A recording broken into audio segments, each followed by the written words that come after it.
Bienvenidos a tu casa Oncología al Día.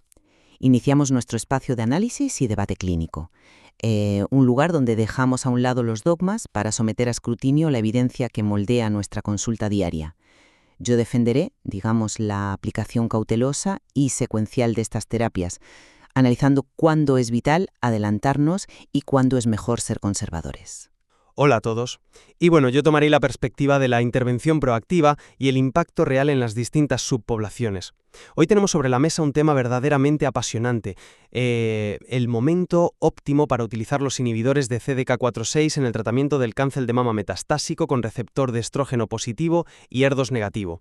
Y vamos a basar este análisis profundo estrictamente en el reciente y fantástico editorial que han escrito Carmine Valenza y Harold J. Burstein, publicado en JAMA Oncology, sobre la actualización a largo plazo del ensayo clínico SONIA. Exacto. Es un texto que, francamente, nos obliga a reflexionar.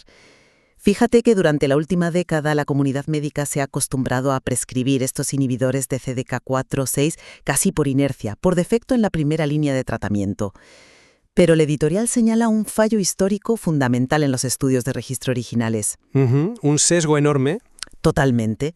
Esos primeros ensayos no especificaron ni garantizaron el cruce, el famoso crossover, a inhibidores de CDK4/6 tras la progresión de la enfermedad. De hecho, si miras los datos fríos, solo entre el 12 y el 34% de las pacientes en el grupo de control recibieron estos fármacos posteriormente. Claro, eso creó un vacío de evidencia importantísimo, porque asumimos que darlos de entrada era mejor, pero la alternativa real en esos ensayos no era darlos después, era no darlos nunca en la inmensa mayoría de los casos. Eso es. Y ahí es exactamente donde el estudio SONIA ha venido a transformar el panorama clínico. Este ensayo replantea el dilema ético y clínico fundamental. La gran pregunta ya no es ahora o nunca, sino ahora o después. Una pregunta valiente. Y los datos actualizados, tras un seguimiento medio de 58,5 meses, nos empiezan a dar respuestas muy contundentes. Si analizamos la eficacia general y la supervivencia libre de progresión de segunda línea, lo que llamamos la PFS2, ha surgido una diferencia. Hay 5 meses que favorecen el uso inicial, el uso upfront, del inhibidor de CDK4/6. Estamos hablando de 31,9 meses frente a 26,7 meses. Sí, 5 meses en la PFS2, es cierto. Pero, tenemos que ir al gran titular. La noticia más impactante del editorial y la que realmente debería cambiar nuestra forma de pensar. En el análisis preespecificado a casi 5 años, la supervivencia global, la OS, es prácticamente idéntica. No hay diferencias estadísticas ni clínicamente significativas. Es increíble, ¿sí? Los números son para embarcarlos. 47,9 meses para el grupo que recibió la terapia combinada en primera línea frente a 48,1 meses para el grupo que la recibió en segunda línea. 48,1, exacto. Es un empate técnico absoluto. Retrasar la introducción del CDK4/6 no penalizó en absoluto la supervivencia final de la Corte General. Y esto tiene una lectura directa sobre la calidad de vida, porque significa que la estrategia diferida ahorra a las pacientes meses o incluso años de toxicidades severas iniciales que no aportan un beneficio en la supervivencia neta. Completamente de acuerdo con el ahorro de toxicidad. Pero, y aquí es donde el debate se pone interesante y donde la oncología de precisión entra en juego, no podemos tratar a todas las pacientes como un bloque homogéneo. La clave clínica de este estudio, como bien desglosan Valenza y Burstein, está en los análisis de subgrupos post-hoc. Ojo con la diferencia por estado menopáusico. Ahí hay una brecha importante. Abismal. En las pacientes premenopáusicas, que, representaban solo el 14% de la cohorte, unas 145 mujeres de 1050, hubo un claro y rotundo beneficio al usar el inhibidor de CDK4/6 tempranamente. La mediana de supervivencia global ni siquiera se alcanzó en el grupo de uso temprano, frente a unos 35,3 meses en el grupo diferido. Claro, para ese 14% el uso upfront es innegociable. Tienen una biología más agresiva, a menudo mayor carga visceral y necesitan esa intervención intensa.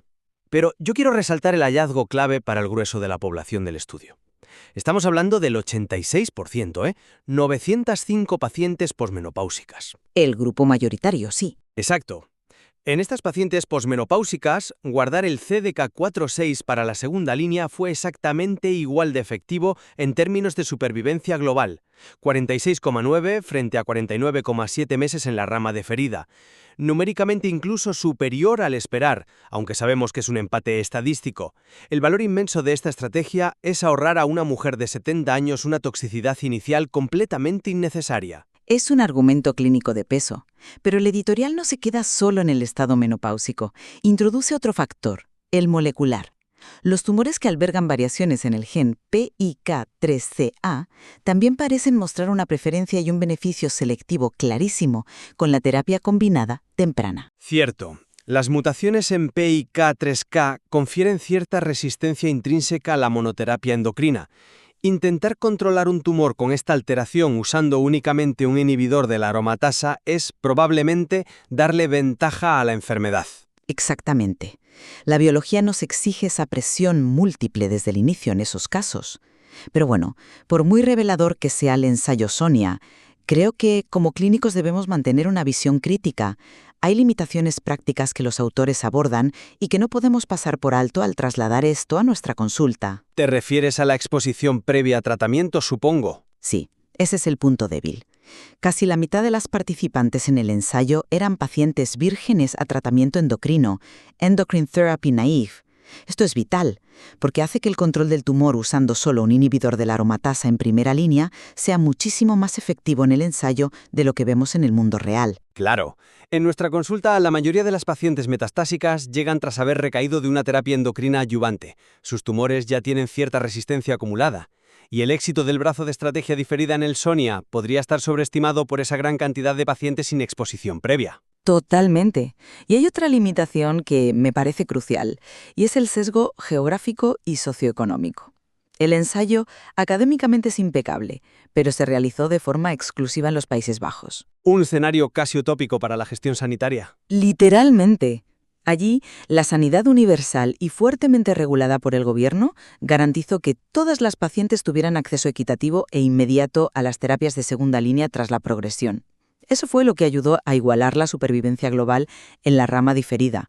Pero, seamos realistas, esto es un lujo que rara vez se garantiza en ensayos globales. Y desde luego contrasta brutalmente con la realidad clínica en sistemas de salud fragmentados, como los que tenemos en muchas regiones de Latinoamérica, o incluso en ciertos entornos de la sanidad privada. Si decides reservar el fármaco para después, corres el riesgo burocrático de que ese después se convierta en un nunca, cuando la paciente progrese. Exacto. Si la paciente sufre un deterioro rápido, igual ya no es candidata para la segunda línea, o el sistema no aprueba el fármaco a tiempo. Es un factor de la vida real que pesa muchísimo.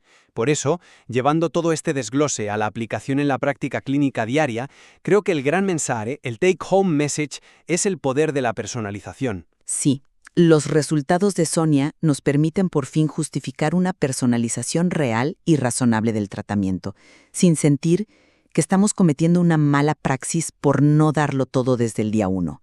Podemos preservar la calidad de vida. Exacto.